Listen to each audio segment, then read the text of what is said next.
함께 교독하는 시간 갖겠습니다. 교독하는 시간 함께 교독하는 게 있는데 제가 있고 여러분이 있고 맨 마지막 절은 함께 읽는 시간 되도록 하겠습니다.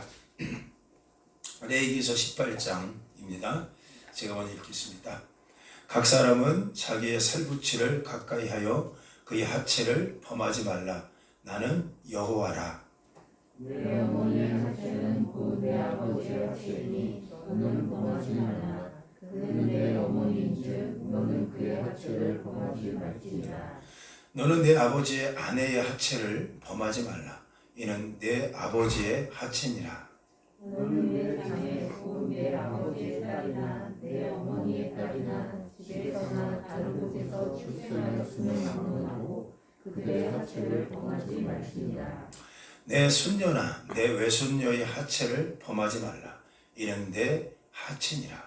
내 아버지의 아내가 내 아버지에게 낳은 딸은 내 일이니 너는 그의 하체를 범하지 말지니라. 너는 내 고모의 하체를 범하지 말라. 그는 내 아버지의 살붙이이니라. 너는 내 이모의 하체를 범하지 말라. 그는 내 어머니의 살붙이이니라. 이렇게 말씀을 여러분께서 이렇게 함께 교독하면서 아마 교독하는 부분을 아니 목사님이 어떻게 이거 갖고 어떻게 말씀을 전하시려고 이러시지? 라고 하면서 거의 근심 반 걱정 반으로 이렇게 함께 읽는 분도 계셨을 거예요. 왜 저라고 편하지 않았겠습니까?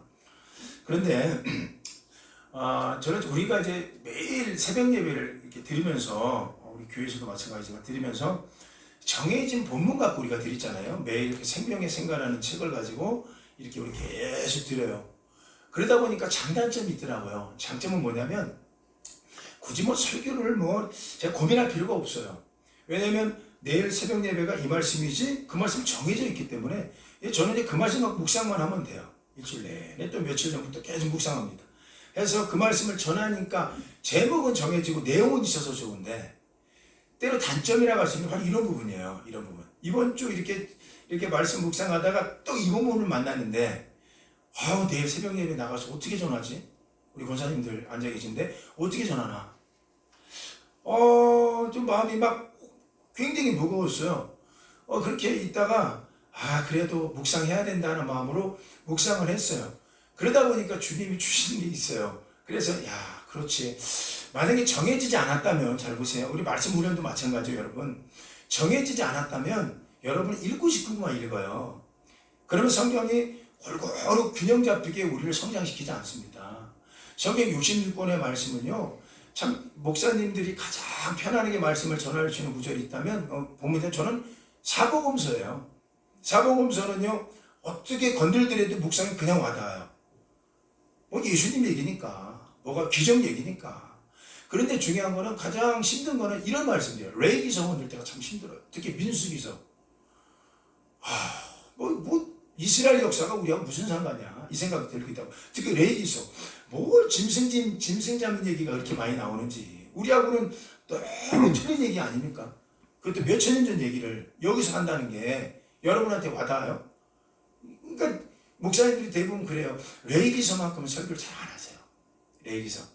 특히 가장 많이 하는 게 또 요한계시록. 모르는 거예요. 요한계시록. 나도 모르는데 어떻게 성도들한테 얘기하냐. 그런 날이 오겠지. 그런 날이 오면 좋고 이러니까 당하는 거예요. 사탄은요. 계시록을 건듭니다.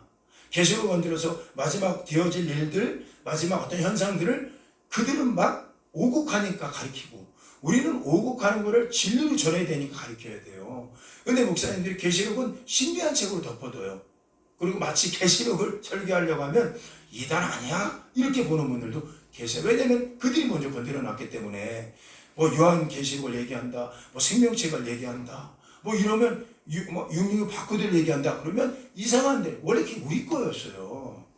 우리 거였는데 잃어버린 거예요. 그들이 갖고 있어요 지금. 자, 이 얘기를 왜 하느냐? 성경은 다양한 측면에서 해석이 되어야 되기 때문에 오늘 이 본문을 읽을 때 혹시나 여러분 마음에 어떤 두려움을 갖고 이 말씀을 읽었다면 오늘은 그 말씀은 아니다. 미리 말씀을 드리니까 편안하게 이 말씀을 들으셨으면 좋을 것 같아요.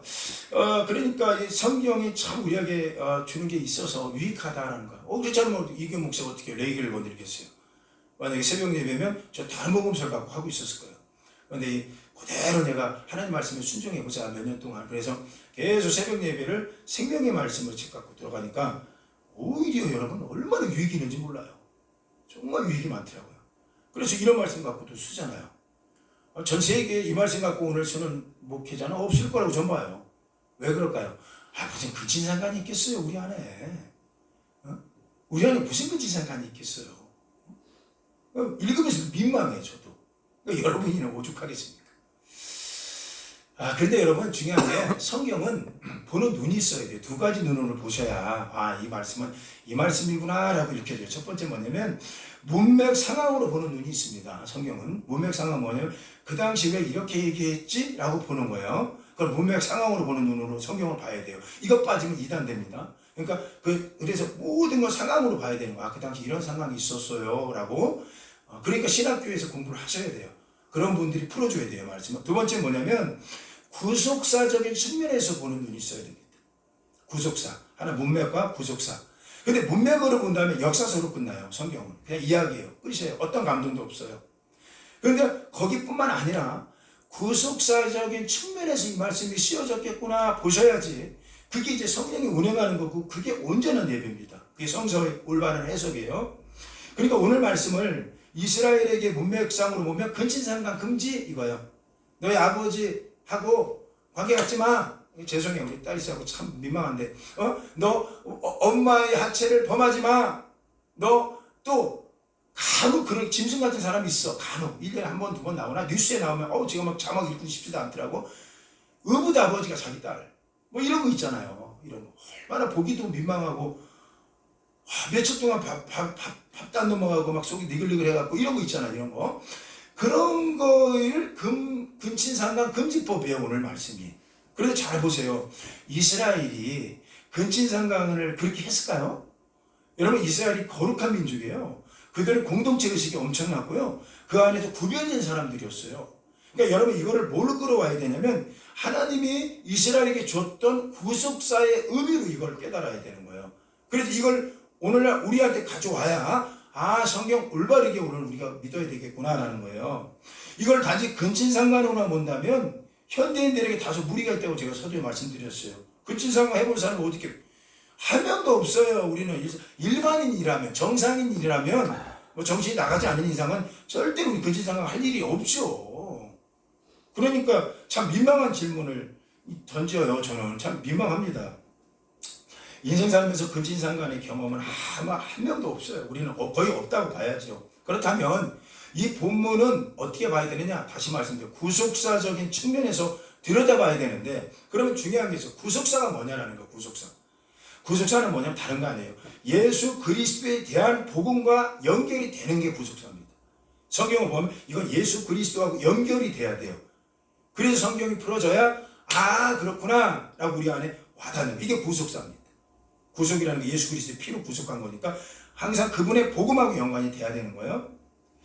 그러니까 오늘 이 질문 앞에, 저는 오늘 이 본문의 질문 앞에 또 한 가지를 제가 여러분께 나눠야 이 본문과 또 가까워져요.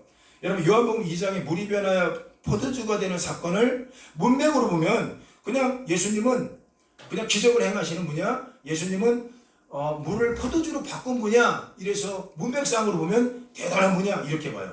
그럼 성경을 반만 해석한 거예요. 그러니까 요한복음 2장을 우리가 읽을 때 물이 변하여 포도주 우리 회장도 물이 변하여 포도주 됐다. 이거면 50%만 이해한 거예요. 그러니까 문맥상 예수를 만난 거예요. 2000년 전에 그 문맥상 예수.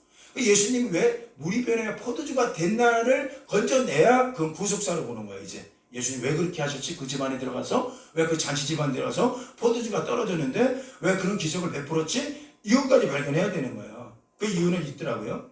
요한복음 2장 10절에 보니까 포도주를 다 마신 후에 그들의 반응이었던 거예요. 한번 읽어볼까요? 시작! 말하되 사람마다 먼저 좋은 포도주를 내고 취한 후에는 낮은 것을 내거늘 그대는 지금까지 좋은 포도주를 두었도다 하니라. 자, 저 보세요. 이 당시 오랜 이스라엘 풍습에는요 포도주가 떨어지는 건 비일비재했어요. 왜냐면 우리처럼 하루 결혼식장 가갖고 갈비탕 한 번 먹고 한 1시간에 들어오는 결혼식이 아니라 이 당시에는 결혼식 일주일 갑니다. 일주일 동안. 그래서 성경은 첫날, 둘째 날, 요한복음 2장에는 셋째 날, 나흘째 되는 날이 오잖아요. 그렇게까지 길게 가는 거예요, 결혼식이. 요즘은 지금 너무 짧게 하니까 이혼도 빨라. 이혼도 하니까. 길어야 될 것 같아, 결혼이. 그래야지 좀 길게 갈 것 같아. 그런 시대였어요. 그러면 일주일 동안 어떻게 하느냐? 첫날에 포도주 낸 게 어떻게 일주일까지 가요. 그래서 대부분이 문맥상 보세요. 그 당시에는 포도주가 떨어지는 게 일반 상식이었던 시대입니다. 부자나 가난한 자나 시집장가 갈 때 포도주 떨어지는 거는 늘 있었던 얘기예요. 그러니까 요한복음 2장에다 포도주 떨어진 게 이 잔치집 연회장이 잘못한 게 아닌 거예요. 이게 늘. 근데 마지막 날까지 갔는데 포도주가 안 떨어질 리가 없지. 근데 놀란 거는 그때 당시 포도주가 떨어졌는데 대부분 그 당시는 어떻게 했느냐, 사람들이 포도주가 떨어지는 게 일반 상식이었기 때문에 사람들 모인 사람들이 맨 마지막에 누가 모였었느냐, 맨 마지막에 친척들만 남아 있었대요. 친척들만. 어느 정도 직장 동료는 하루 이틀 있다 가 그냥. 그런데 친척들, 가족들은 맨 마지막에 많이 남아 있었어요. 우리도 그렇잖아요. 패백식 할 때 많이 남는 것처럼 그 정황을 보고 오늘 성경을 보셔야 돼요. 그러면 어떤 마음들이냐, 이들은 모든 걸 다 이해하는 사람들이야. 가족이 다 이해하지 않겠어요? 가족은 다 이해합니다. 뭐든지 실수도 다 이해해요. 그러면 누가 나와서 그러지? 아예 큰아버지 잘 들으셔야 돼요. 큰아버지, 이모, 고모, 얘들아, 친척들 포도주 떨어졌어. 그래서 여기다 물을 좀 섞어서 내놔도 되냐? 이렇게 물어요. 그러면 그들은 다 이해할 수 있는 거거든. 그렇게 통했던 시대예요, 그 당시에는. 그래서 모든 사람들이 포도주에 물을 섞었어요. 섞지 말아야 될 거예요. 그걸 섞은 거예요. 섞어서 내왔는데, 이 잔치는 이상하게 이거 고백하는 거예요. 이거 당연히 지나가면 흐릿흐릿해질 줄 알았는데 어쩌면 이거 닮아. 처음이나 지금이나 똑같냐, 이 고백하는 거예요. 그러니까 물을 안 섞었다는 얘기죠. 물을 안 섞은 거예요. 자, 여러분, 이 정리합시다. 우리 인생 살면서 우리는요, 예수님이 참 좋다는 걸 알아요. 얼마나 이 좋다는 걸 아냐면, 그래서 우리 이런 얘기도 하잖아요. 예수 그리스도는 어제나 오늘이나 동일하다. 이 고백을 하는데 진짜 동일합니까? 어쩌면 우리가 오늘날 살아가면서 예수 외에 뭔가가 더 있어야 될 것 같아. 예수님도 믿지만 나는 또 다른 즐거움과 함께 가고 싶은 마음이 우리 안에 있어요. 예수님이 좋은 거 알거든요. 너무너무 좋은데도 예수는 왜 뭔가 더 타야, 뭔가 더 타야 내가 기분이 더 좋아질 것 같아. 그래서 이 타는 것이 어쩌면 우리의 살부치를 섞어서 그거의 기쁨으로 갖고 살고 있을 수도 있다는 얘기예요. 믿는 사람들이 더욱더, 현대인들이. 무슨 얘기냐면 우리 안에 분명히 예수님이 처음과 마지막이라는 얘기도 해요. 우리 계시록으로 한번 볼까요? 계시록 22장 12절 13절인데 여러분 이건 어떻게 해석하세요? 자 들어보세요. 한번 읽어봅시다. 시작. 보라, 내가 속히 오리니 내가 줄 상이 내게 있어 각 사람에게 그가 행한 대로 갚아주리라. 자, 여기 보세요. 13절 좀 이따 읽어요. 이게 무슨 얘기냐? 말세에 우리 예수님께서 오시는데 예수님이 상이 있대요. 상이 있는데 이 상은 내가 각 사람들에게 그냥 주는 게 아니라 행한 대로 준다는 거예요. 행한 대로. 행한 대로 주님이 주시는데 갚아주리라라는 거야. 갚아주리라. 여러분, 우리 예수님이 이 땅에 오셔서 갚아줄 때 상으로 주는데 어떤 상, 어떤 기준으로 그 상을 줄까라는 거예요. 13절 한번 읽어볼게요. 계시록 13절 시작. 나는 알파와 오메가요 처음과 마지막이요 시작과 마침이라. 저기서 많이 들은 거죠. 알파라는 거는 히브리 말로 그리스 말로 첫 단계 1, 우리나라 하면 A, B, C, D 할 때 알파. 오메가라는 Z입니다. 오메가. 그들이 그리스어 헬라가 그래요. 그러니까 무슨 얘기냐면 나는 처음도 끝도 나야 라는 얘기예요. 그러니까 변함이 없는 거예요. 처음과 마지막이 그분이라는 얘기예요.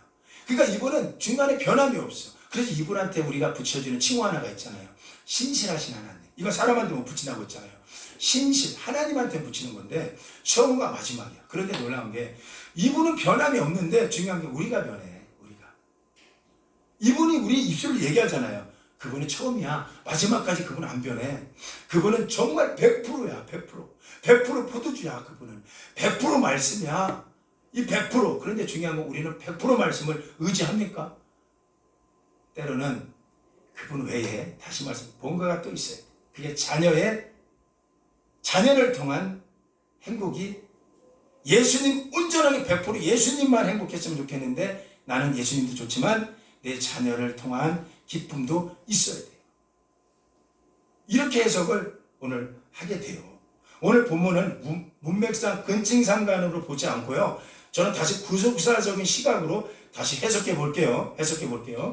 자, 레위기서 6장 6절을 한번 읽어봅시다. 6장 6절을 읽어보니까 여러분 한번 성경 갖고 읽어보세요. 시작.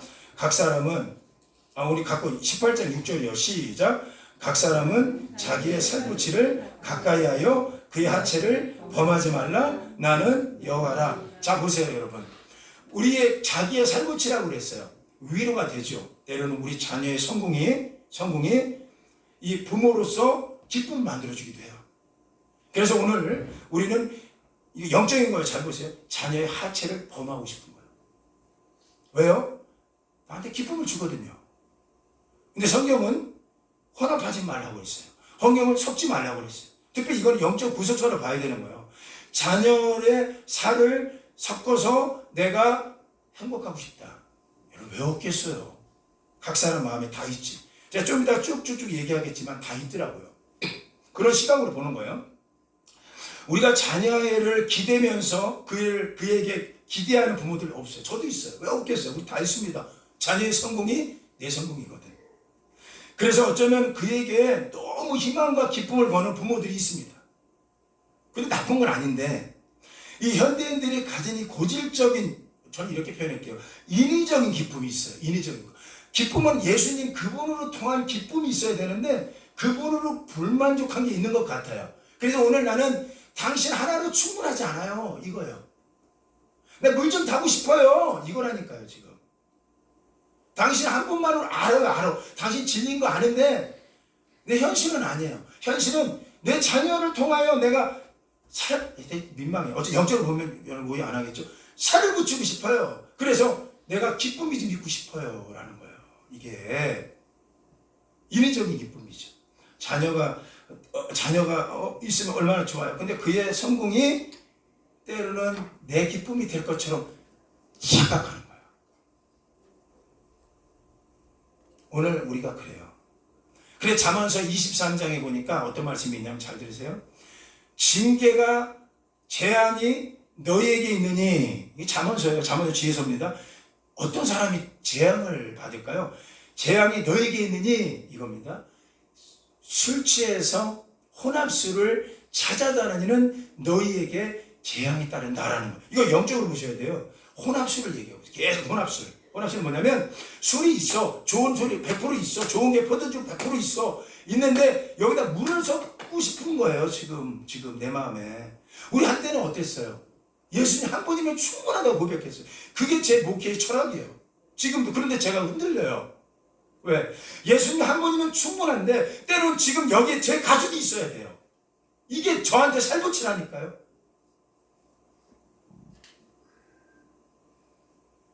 제 남동생의 아내의 하체를 제가 범하고 기쁨이 저한테 있어야 되는 거예요.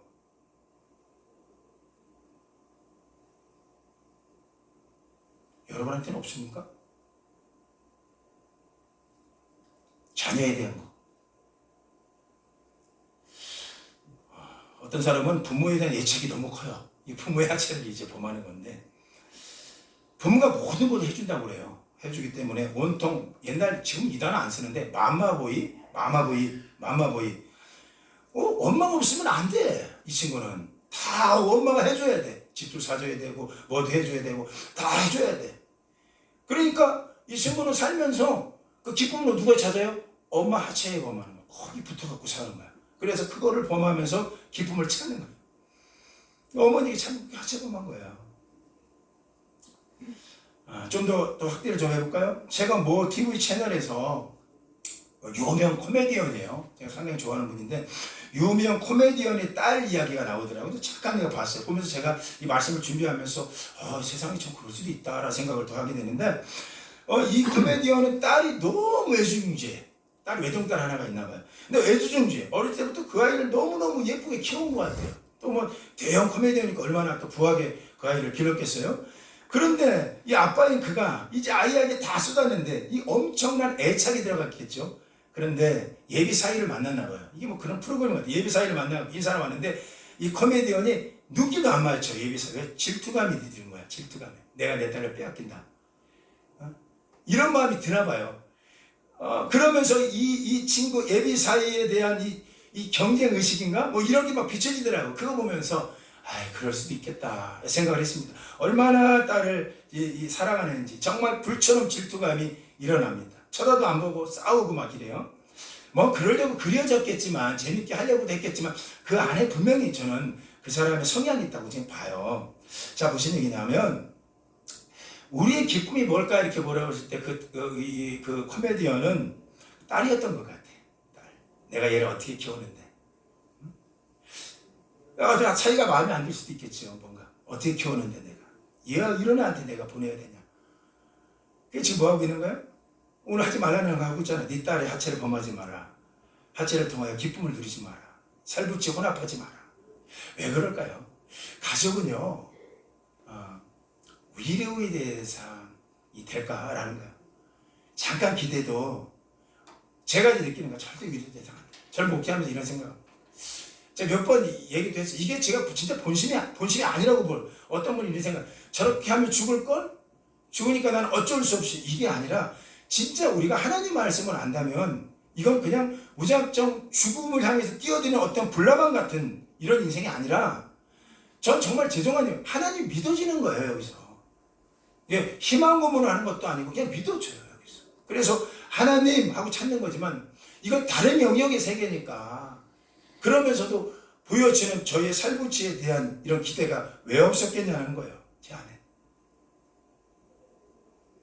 여러분, 우리 기쁨이 어떤 분은 어떤 사람의 가문에서 찾아요. 오늘 보면 이거 다 읽지 않을게요. 네 고모의 하체를 범하지 마라. 이모의 하체를 범하지 마라. 이 가문이죠. 가문에도 뭔가 기대해야 될 게 많이 있어요. 우리 안에. 좋은 가문이 태어났다는 거는 그만큼 우리가 자랑할 수 있는 거겠죠. 좋은 환경에도. 좋은 가문은 좋은 친척들을 두었다는 얘기가 될 수 있고 우리에게 기쁨이 분명히 돼요. 근데 이거 다시 또 질문하기 이것이 영원한가? 라는 거예요. 최근에 전직 대통령의 손자 이야기를 좀 할게요. 양심선언이라고 제가 이렇게 썼는데 제 원고에는 양심선언 같은 거 있더라고요. 여러분 다른 얘기 아니에요? 사회에 굉장히 이슈가 돼 있어요. 전직 대통령의 손자가 자기가 붙어있는 가정의 살부치들을 다 잘라내고 있더라고요. 제가 이거를 묵상하다가 그걸 접해서 그런가 더욱더 제가 이제 원고에 더 집중하게 됐는데 더 그래요. 자기가 붙어있는 살부치가 얼마나 좋았습니까 그동안. 나는 우리 할아버지가 대통령이야. 우리 아버지가 누구고 우리 새어머니 있죠. 새어머니가 유명한 영화배우 탤런트야. 이 정도면 기쁨이 있는 거 아니겠어요? 그런데 그런 기쁨이 없대요. 오직함이 없으면 마약을 하더라고요. 여기서 기쁨을 못 찾는 거예요. 가정 안에서 살부치에서 기쁨을 못 찾는 거예요. 그러니까 그런 마약을 해요.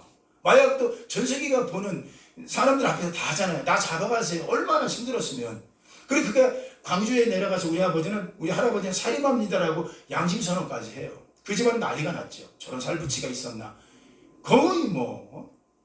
근데 저는 이렇게 좀 봤어요. 그 친구 입장에서 그 친구는 정말 어쩌면 진짜 기쁨이 되지 못하는 걸 알고 있었던 거예요. 우리 할아버지가 대통령이 뭐해? 진짜 기쁨. 성경은요 진짜 기쁨을 어디에 찾냐면 영혼에 찾는 거예요. 내 영혼이 잘 가야 된다고. 여러분 진짜 기쁨 여기부터 오는 거예요. 우리가 때로는 지금 자녀가 성공해 또는 우리 어머니 아버지 누구 좋아 친척들도 유명해서 너무 좋습니다. 그러니까 진짜 기쁨이 됐냐 이겁니다. 우리 안에. 됩니까? 반짝이에요. 반짝. 좋은 대학 미국에서 나와보십시오. 졸업 그날 뿐이에요. 그날 쓰고 엄마 지네끼리 이제 돌아다녀. 지네끼리 그 비슷한 여자 만나갖고 자기는 행복한 거예요. 우리는 그냥 등골 빠진 거예요. 등골 빠진 거 보면 이게 그러니까 하지 않라는 거 아니에요. 아드님 얘기하는 거 미국에 성공하셨죠. 성공한데 사실 그 성공이 우리 권사님한테 100%다 온다면 얼마나 좋겠어요. 권사님 아멘 해보실래요? 하나님만 기쁨이 되는 거예요. 이게 맞아요. 그분들이 나쁘다는 게 아니에요. 이모에게서 느끼는 기쁨 여러분에게 없나? 이거 질문 제가 드렸죠. 제가 오늘 또 연예계 얘기를 좀 많이 하네요. 제가 아는 상식에서는 지금 정리를 해봤는데 제스키스의 리더였던 모 가수가 있어요. 제가 이름 내지 않을게요. 제스키스 옛날에 유명했던 H.O.T 뭔가는 제스키스의 리더였던 모 가수가 한동안 너무너무 힘들었대요. 왜냐하면 박근혜 전직 대통령의 구속과 그의 탄핵이 상당히 괴로웠다고 말을 하더라고요. 이게 물어봤어요. 그 누군가 했더니 이 핏줄이에요, 핏줄. 어느 날 이제 이 정말로 쌀붙이 너무나 기쁨이었던 그가 어쩌면 그가 발판 삼아서 성공의 대로에 설 수도 있었겠죠. 잘 모르겠어요. 저는 모르겠지만 어쨌든 그런데 어느 날 화다당 넘어간 거지. 바닥을 친 거예요. 그 핏줄은 이제 감옥에 가 있고 5년 만에 나오셨죠. 박근혜 대통령. 그러니 그의 5년은 어떤 5년이었을까요? 주위에서. 그런 거예요. 그런 거. 이모에게 고모에게 느끼는 감정들 어느덧 우리에게 어떤 기쁨 만들어주지 못합니다. 영원 안 해요. 자녀의 성공, 부모의 기대 다 있어요. 저도 있고 큰 위로 안 됩니다. 중요한 건 오늘 본문에서 전체를 얘기할게요. 그들의 하체에 살붙이를 하지 말라는 거예요. 예, 그건 전 이렇게 왔어요. 왜요? 이렇게 물어봐서 하나님이 나 하나로 충분해라 라는 거예요. 기쁨이 된다는 거예요.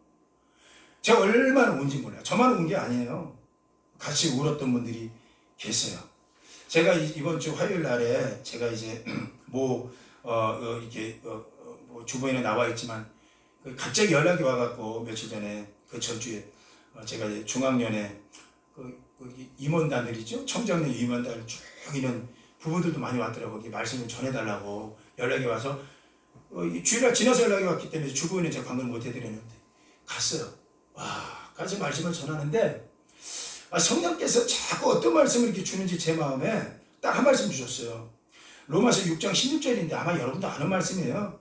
너희 자신을 종으로 내주어 누구에게 순종을 하든지 그 순종 받는 자의 종이 너희가 되는 줄 알지 못하느냐? 너희가 죄의 종으로 순종하면 사망에 이르고 너희가 오늘 힘들더라도 순종의 종으로 말씀의 종으로 순종하면 너희에게 의가 이르느니라 라는 말씀을 해석해 줬어요. 같이. 그러면서 제가 하나 간증을 했는데 이분들한테 여러분 우리가 세상에 의지할 수 있는 분이 누굽니까? 하나님이죠 라고 했어요.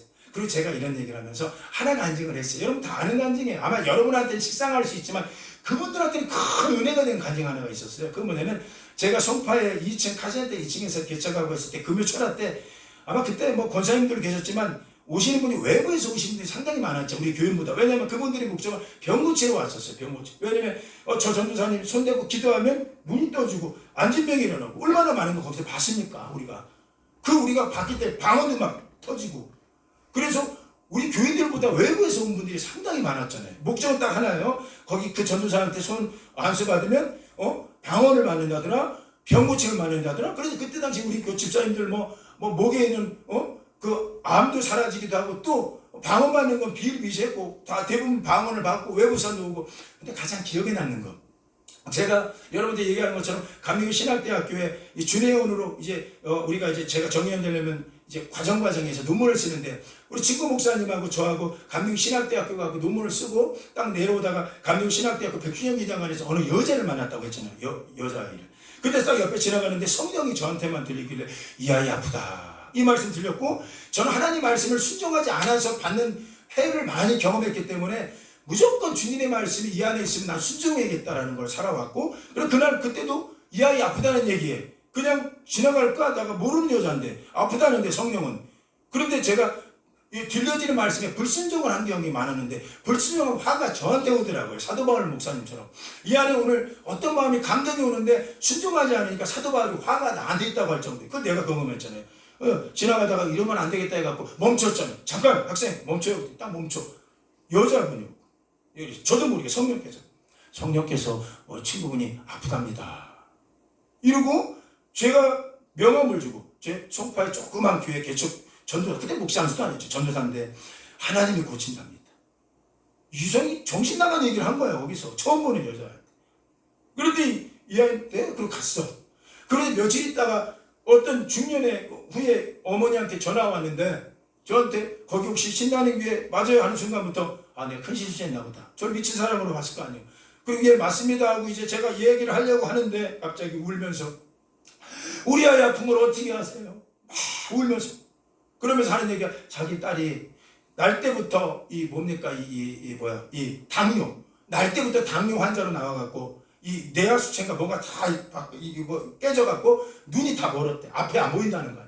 그래서 지금도 감리교 신학대학교 2학년인데 다니는데 눈이 안 보니까 친구들이 데려가고 문자 시험 이거 점자 시험을 보고 학교에서 그 겨우 사람은 안 보이지만 빛이라는 게 보이면 화장실을 구분할 정도로. 그리고 지금 기독교 교육학과 2학년인데요. 이 아이가 집에 와서 엄마 나 오늘 이상한 일이 있었는데 학교 갔는데 어떤 분이 이 명함을 줬어요. 그런데 이분이 누구냐 그랬더니 모르겠어. 80 먹은 할아버지야. 할아버지가 줬어. 이거 안 보이니까 제 목소리만 들으니까 80 먹은 할아버지로 보이는 거야. 근데 놀라운 건 이게 중요해요. 그의 어머니의 가슴이 뛴 거야. 그분이 대체 누구길래 너 아프다는 얘기를 하냐. 넌 누가 봐도 눈동자 봐도 눈 감은 장인도 아니고 분명히 쌩쌩 떠져 있는데 왜 그런 얘기를 하냐. 마음이 뛰더니 순종함으로 종이 되더라는 거야. 말씀 앞에 순종해서 전도사님 거기 교회 가려면 어떻게 해야 돼? 우리 딸 살리고 고쳐준다고 하니까 믿어.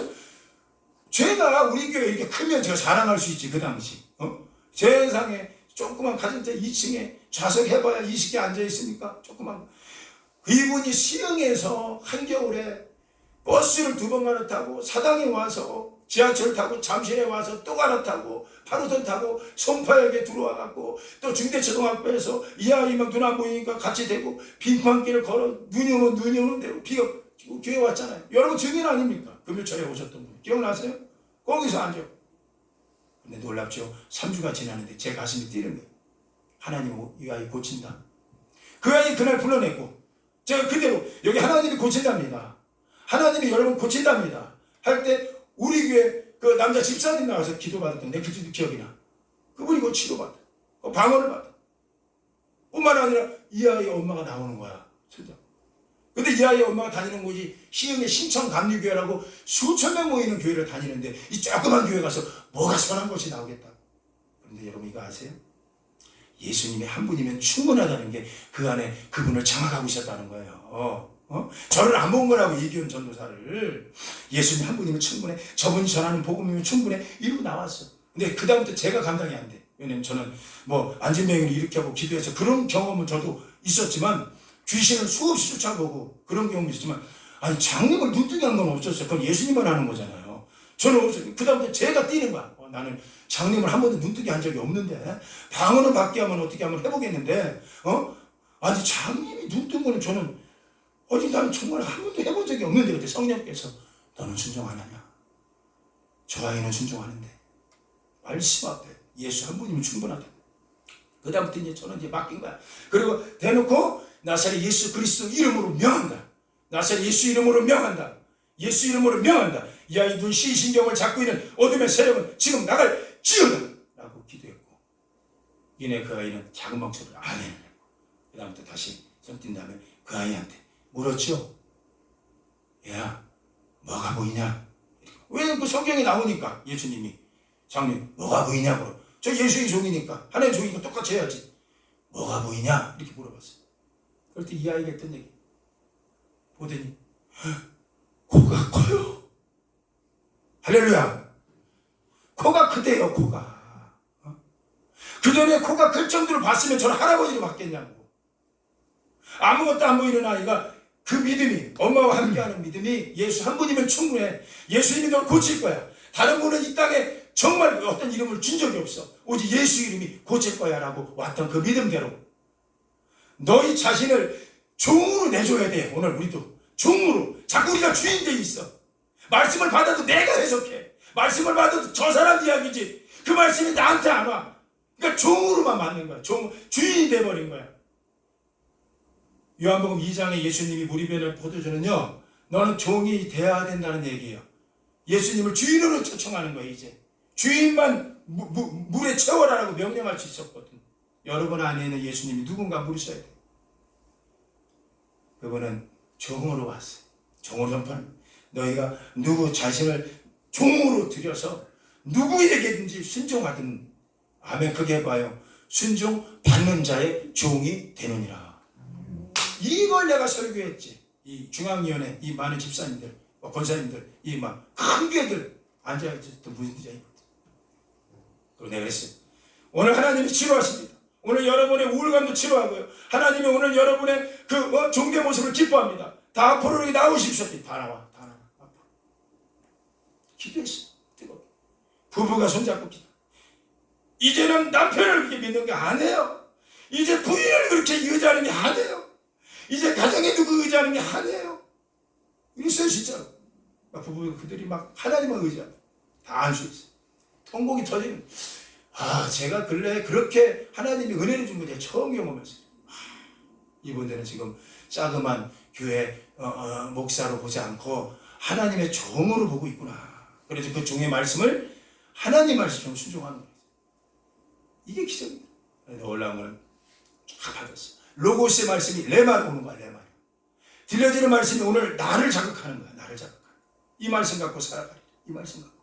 너 나 하나면 충분하냐? 이거 묻는 거거든, 지금. 네. 그러면 그다음부터 살붙지 안 해도 돼.